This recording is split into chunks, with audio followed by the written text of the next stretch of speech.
যে আমাদের দেশের অষ্টাদশ লোকসভা নির্বাচন, যেই লোকসভা নির্বাচন ঠিক করবে আগামী 5 বছর এই দেশের মাটিতে কোন রাজনৈতিক শক্তি এই সরকারটাকে নিয়ন্ত্রণ করবে।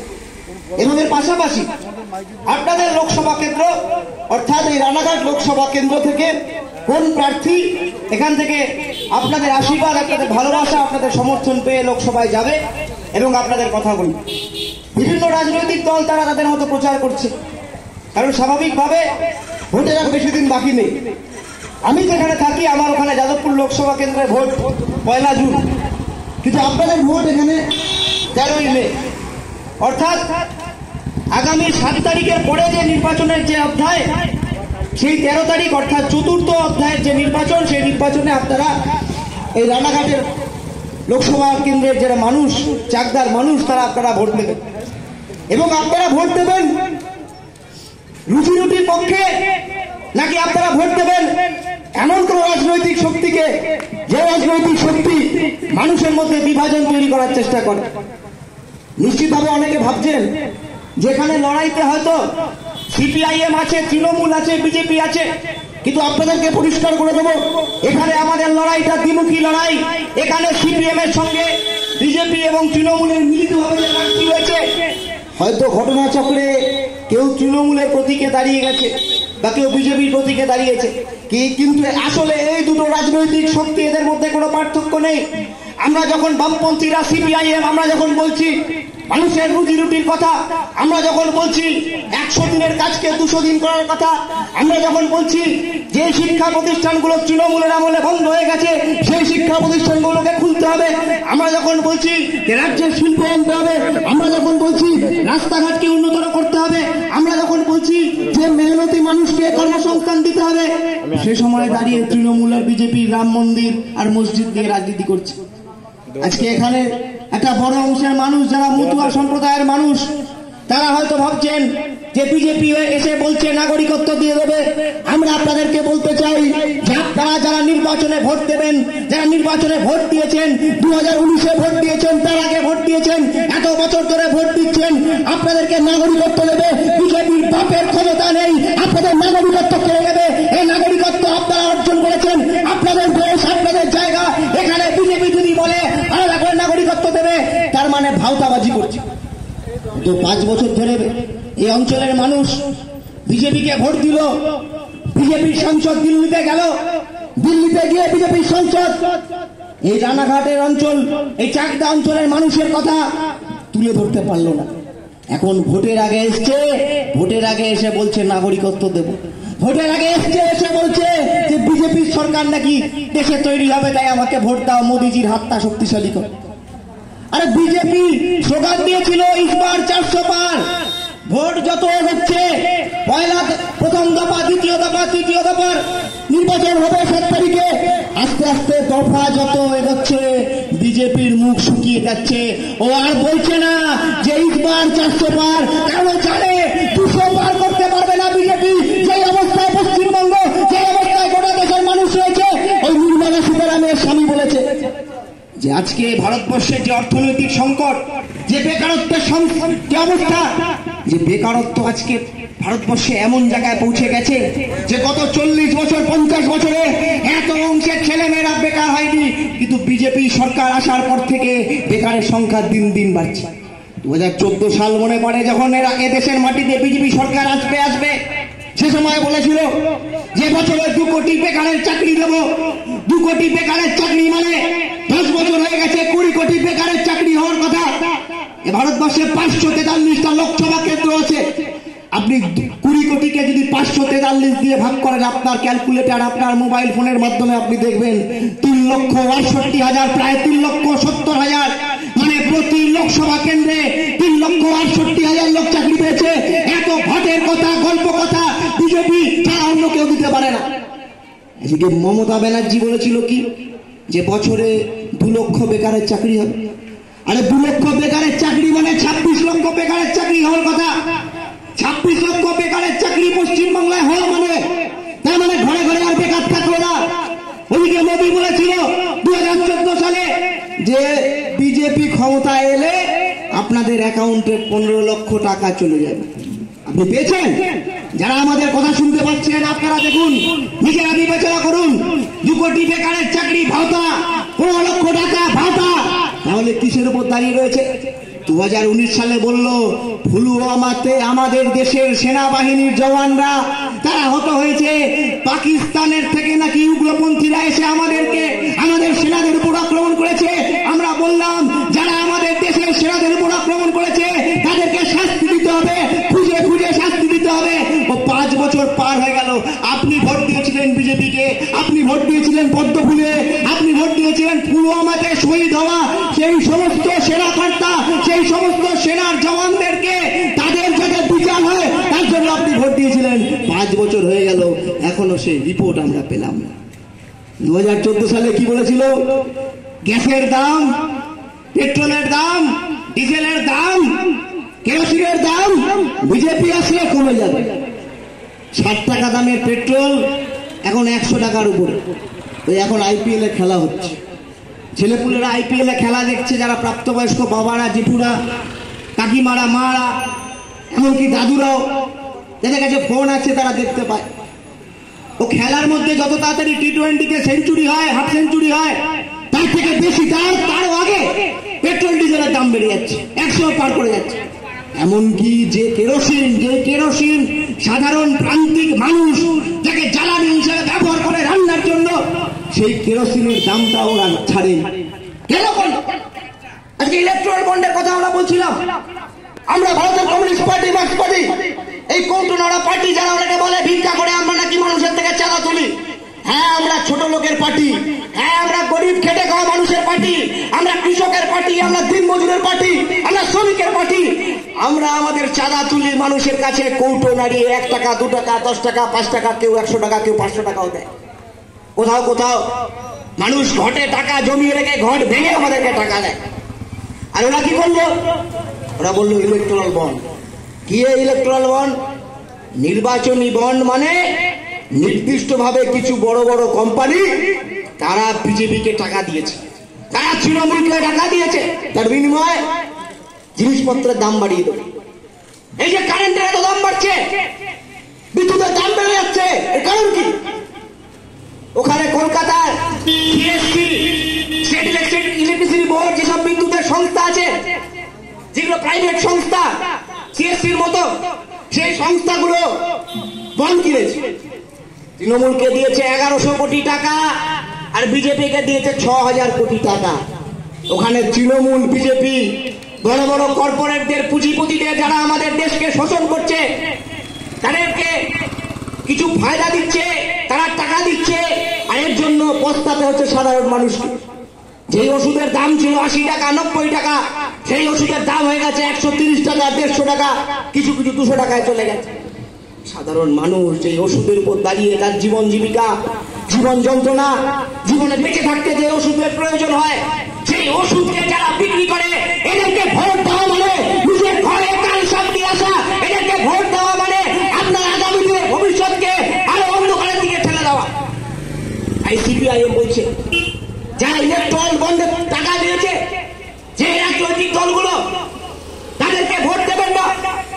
এদেরকে ভোট দিলে আপনার যেসব জীবন জীবিকার জন্য যেসব জিনিসপত্র দরকার পড়ে, যে শিক্ষা হতে পারে, স্বাস্থ্য হতে পারে, জিনিসপত্র হতে পারে, সেগুলোর দাম আজকে যা আছে আরো বেড়ে যাবে। একটার পর একটা রাষ্ট্র এত সংস্থাকে বিক্রি করেছে, একটার পর একটা রাষ্ট্র সংস্থাকে বিক্রি করে কিছু বড় লোকদের হাতে তুলে দিচ্ছে। এতে আমি আপনি ভাবছি কি আর হচ্ছে, আমার আর কি। এই যে 6000 কোটি টাকা, 1100 কোটি টাকা, এ টাকা কার টাকা? আমার আপনার টাকা। আমি আপনি মাথার ঘাম পায়ে ফেলে যে কৃষক ক্ষেতের মধ্যে চাষ করছে, যে দিন মজুর রোদের মধ্যে, রোদে পুড়ে, এই গরমের মধ্যে, তাপপ্রবাহের মধ্যে, যেখানে যখন তৃণমূল বিজেপির নেতারা এসিতে বসে বসে ডায়লগবাজি করছে, আর আমার গরিব কৃষক ক্ষেত মজুর সে চাষ করছে, তার অর্জন করার যে টাকা, এই টাকাগুলোকে শুষে শুষে লুট করে আজকে হাজার হাজার কোটি টাকা তৃণমূল বিজেপির পার্টি ফান্ডে চলে যাচ্ছে। এই যে বলছিল রেড ভলেন্টিয়ারদের কথা, কারা রেড ভলেন্টিয়ার? যখন কোভিড মহামারী শুরু হলো, এ সমাজের মধ্যে অনেকে আছে যে বাবা মা অসুস্থ হয়েছে, সে বাবা মা কেউ ছোবে না, তাহলে নাকি কোভিড হয়ে যায়। তখন এসএফআই, ডিওয়াইএফআই, বামপন্থী অন্যান্য যারা কোনো সংগঠন করে, যারা লাল ঝান্ডা কাঁধে নিয়ে রাজনীতি করে, সেই লোকগুলো ঠিক করলো না আমরা সরকারে না থাকতে পারি, মানুষ আমাদের থেকে মুখ ফেরাতে পারে, কিন্তু আমরা তো মানুষের জন্য কাজ করি, খালি ভোট পাওয়ার জন্য নয়। আমাদের নীতি, আমাদের আদর্শ, আমাদের মতাদর্শ আমাদেরকে শেখায় যে আমাদের প্রাথমিক কাজ মানুষের জন্য কাজ করা, আমাদের প্রাথমিক কাজ এই সমাজকে উন্নত করা। তাই আমরা কাঁধের মধ্যে অক্সিজেন সিলিন্ডার নিয়ে, স্যানিটাইজার নিয়ে, খাওয়ার নিয়ে আমরা মানুষের কাছে পৌঁছে গেলাম। অনেকে কোভিডে আক্রান্ত হলো, সেই কাজ করতে গিয়ে অনেকে শরীরে মৃত্যুবরণ করলো, কিন্তু কাজ থেমে থাকলো না। যখন তৃণমূলের নেতারা চাল চুরি করছিল, ত্রিপল চুরি করছিল, আর বিজেপির নেতারা সেখান থেকে কমিশন খাচ্ছিল, ব্যক্তিদের মধ্যে সেট হয়ে যেত যে 50% তৃণমূল খাবে, 50% বিজেপি খাবে, আর মানুষ দিশে আড়া হবে, মানুষ শূন্য হয়ে যাবে। সেই সময় সিপিআইএম, লাল ঝান্ডা পার্টি, এসএফআই, ডিওয়াইএফআই তারা সেই মানুষের জন্য লড়াই করেছে, কাজ করেছে, মানুষ যাতে বিপদে না থাকে, মানুষ যাতে অসুবিধা না থাকে। আজকে এখন এসছে ভোট চাইতে বিজেপির তৃণমূলের যিনি প্রার্থী হয়েছে, এ প্রার্থী ব্রিগেডে মঞ্চে নাম ডিক্লেয়ার হওয়ার আগে অব্দি আমরা জানতাম যে তৃণমূলের যে প্রার্থী আমরা জানতাম যে তিনি বিজেপির বিধায়ক।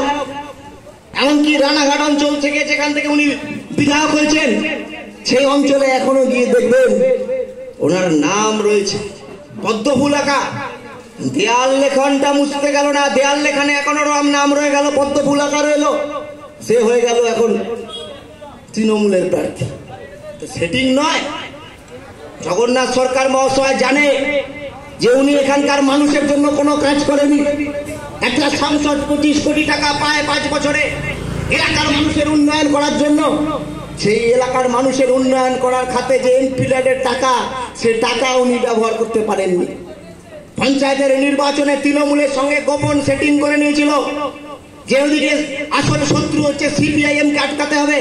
ও বিজেপি তৃণমূল একই ব্যাপার, দুটো ফুলের একটাই উৎস, দুর্নীতি, দুর্নীতি আর দুর্নীতি। তাই আসলে সিপিআইএম কে হারাতে হবে। তাই দেখবেন যেখানে যেখানে নির্বাচনে গন্ডগোল হয়েছে বিজেপি চুপ ছিল, তৃণমূল এসে সিপিআইএম কে মারছে, বিজেপি কিছু বলছে না। কারণ বিজেপি জানে, তৃণমূল জানে যে সিপিআইএম একবার যদি শক্তিশালী হয়ে যায়, সিপিআইএম যদি পঞ্চায়েতে জিতে যায়, সিপিআইএম যদি বিধানসভায় জিতে যায়, সিপিআইএম যদি লোকসভায় জিতে যায়, তাহলে সংসদে বসে রুজি রুটির কথা আলোচিত হবে। এই যে 100 দিনের কাজ আর দুর্নীতি নিয়ে আজকে পশ্চিমবাংলা চারিদিকে এত আলোচনা হচ্ছে, এই 100 দিনের কাজের প্রকল্প কাজের সময় হয়েছিল 2005 সাল 2004 সাল থেকে যে সরকার, কংগ্রেসের সরকার, যে সরকারকে সিপিআইএম তথা বামপন্থীরা বাইরে থেকে সমর্থন করত, সিপিআইএম বলল যে মানুষকে নির্দিষ্ট কিছু দিনের জন্য কাজ সুনিশ্চিত করতে হবে, আর সেইখান থেকে 100 দিনের প্রকল্প, 100 দিনের কাজে কথা উঠে এলো, যার মধ্যে দিয়ে প্রান্তিক অংশের গরিব মানুষ, খেটে খাওয়া মানুষ যারা কাজ নেই, সেই মানুষগুলোকে কাজ দেওয়া হয় তার ব্যবস্থাপনা করলো। আর তারপরে 100 দিনের কাজ এখনকার দিনে কি হয়ে গেছে? এখনকার দিনে 100 দিনের কাজ মানে তৃণমূলের কাটপানি, তৃণমূলের টাকা খাওয়ার মেশিন। তৃণমূল টাকা খেয়েছে, যেই টাকা মানুষের আবাসের জন্য, মানুষের বাড়ির জন্য এসেছিল, সেই টাকায় তৃণমূলের পার্টি অফিস হয়েছে, আর বিজেপিও কিছু বলেন। আপনারা ভাববেন না, আজকে অন্যান্য রাজ্যে বিভিন্ন জায়গায় অনেক মুখ্যমন্ত্রী অ্যারেস্ট হয়ে যাচ্ছে, অনেক নেতা, বড় বড় বিজেপি বিরোধী দল যারা, তারা অ্যারেস্ট হয়ে যাচ্ছে, কিন্তু মমতা বন্দ্যোপাধ্যায় বা অভিষেক বন্দ্যোপাধ্যায়কে অ্যারেস্ট করছে না বিজেপি। কারণ এখানে বিজেপির সঙ্গে মমতা এবং অভিষেকের সেটিং হয়েছে যে তোমরা দিল্লিতে থাকো, আমরা রাজ্যে আছি, কোনোভাবে সিপিএম কে উঠতে দেওয়া যাবে না, কোনোভাবে লাল ঝান্ডাকে উঠতে দেওয়া যাবে না।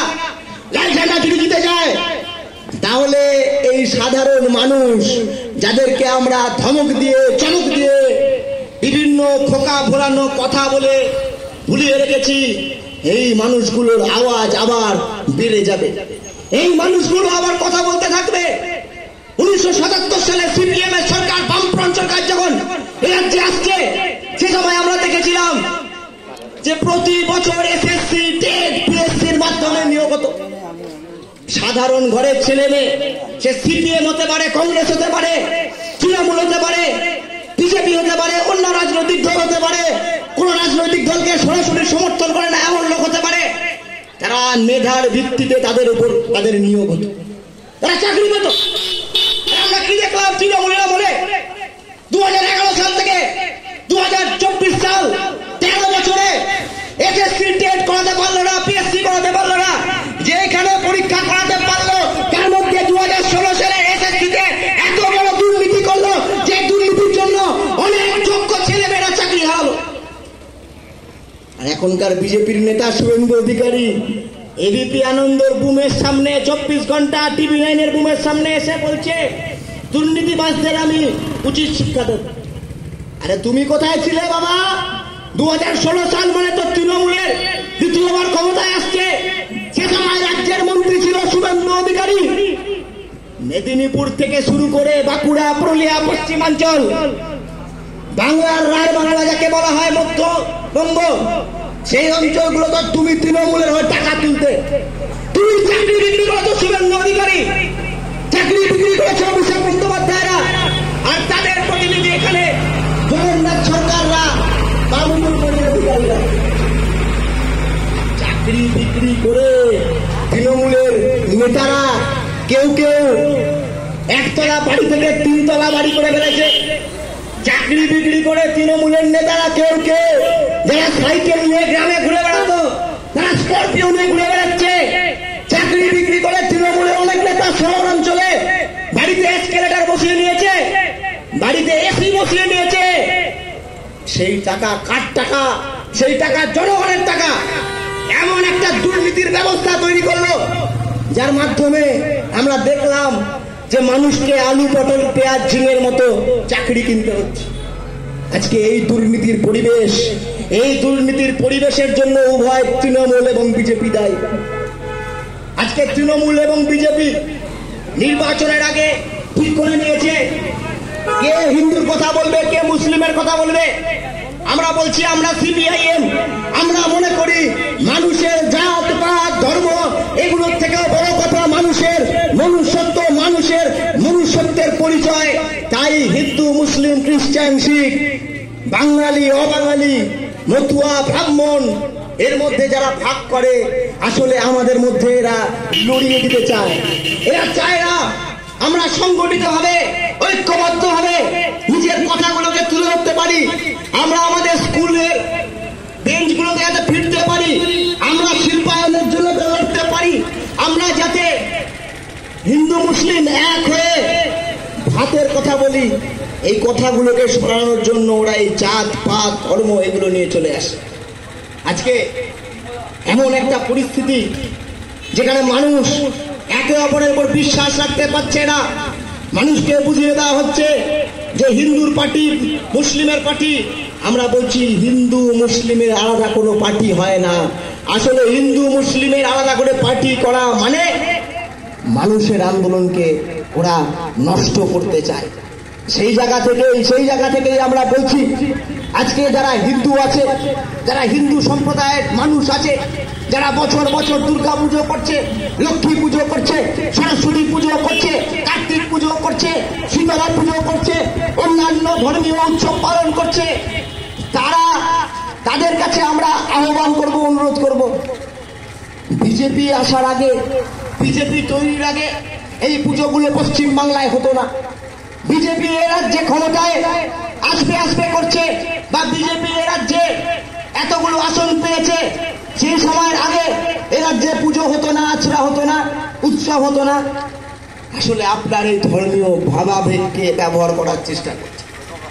আপনি হিন্দু, আপনি পেট্রোল পাম্পে গিয়ে বলুন জয় শ্রীরাম, আপনার 100 টাকার পেট্রোলটা কি 50 টাকায় পাওয়া যাবে? আপনি হিন্দু, আপনি রান্নার গ্যাস কেনার সময় গিয়ে বলুন যে জয় শ্রীরাম, আপনার 1000 টাকা সিলিন্ডার যেটা 800 টাকা হয়েছে, সেই সিলিন্ডারের 800 টাকাটা কি 400 টাকা হয়ে যাবে? যদি হয়ে যায় তাহলে আপনি জয় শ্রীরাম স্লোগান দিন, তাহলে আপনি বিজেপিকে ভোট দিন, অসুবিধা নেই। কিন্তু বাস্তব কথা বলছে ও জয় শ্রীরাম বললেও জিনিসপত্রের দাম কমবে না। আপনার ভালোবাসা, আপনার আবেগ, আপনার মন থেকে আপনি জয় শ্রীরাম বলবেন না জয় মা কালী বলবেন না আপনি অন্য কোনো ধর্মের কথা বলবেন, সেটা সম্পূর্ণ আপনার ব্যক্তিগত ব্যাপার। এই অধিকার আপনাকে ভারতবর্ষের সংবিধান দিয়েছে। এই ভারতবর্ষের সংবিধান বাবা সাহেব আম্বেদকররা এই সংবিধানকে রচনা করেছে। এই সংবিধান যেমন আমাদেরকে দিয়েছে যে আমরা আপনাদের নিজেদের পছন্দের কথা বলবো, জাতপাতের ঊর্ধ্বে গিয়ে একটা সমাজ ব্যবস্থা তৈরি হবে, সেই বাবা সাহেব আম্বেদকরদের তৈরি করা সংবিধানকে নষ্ট করছে।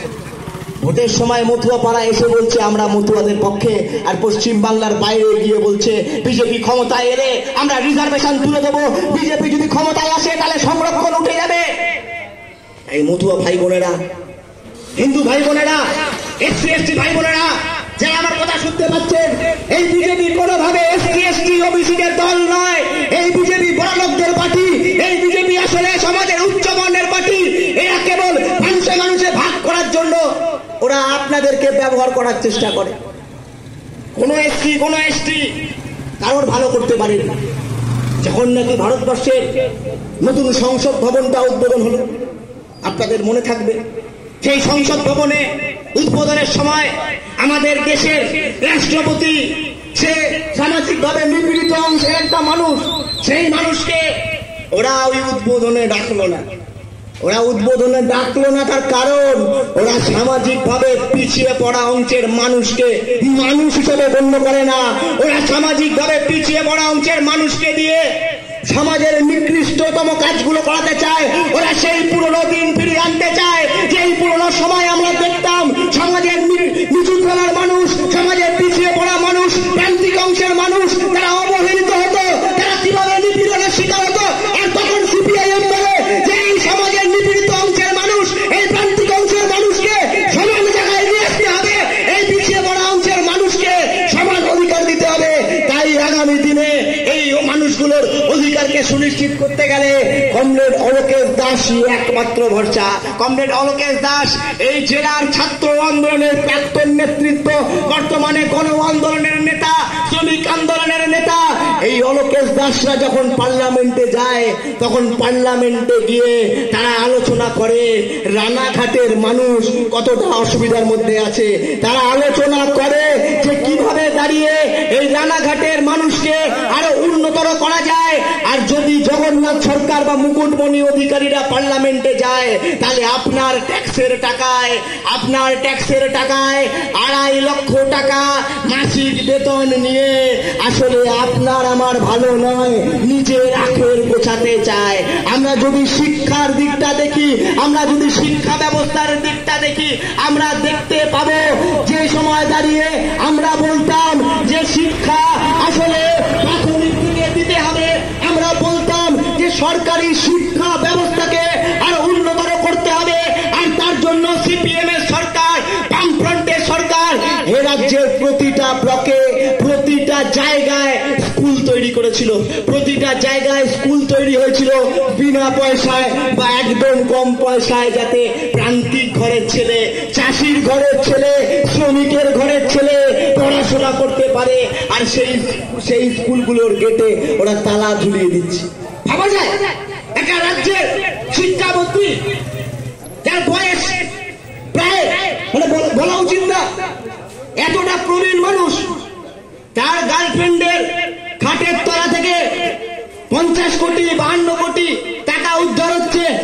আর আমার আপনার ঘরের ছেলে মেয়েরা তারা রাস্তায় বসে আছে, চাকরির জন্য। এরকম দুর্নীতিবাজ, এরকম চোর চিটিংবাজদেরকে ঠেকানো মানে আসলে আপনার বাড়ির ছেলেটা বা মেয়েটা যে এখন সদ্য স্কুলে যাবে করছে তাকে প্রশ্ন চিহ্নের মধ্যে ফেলে দাও।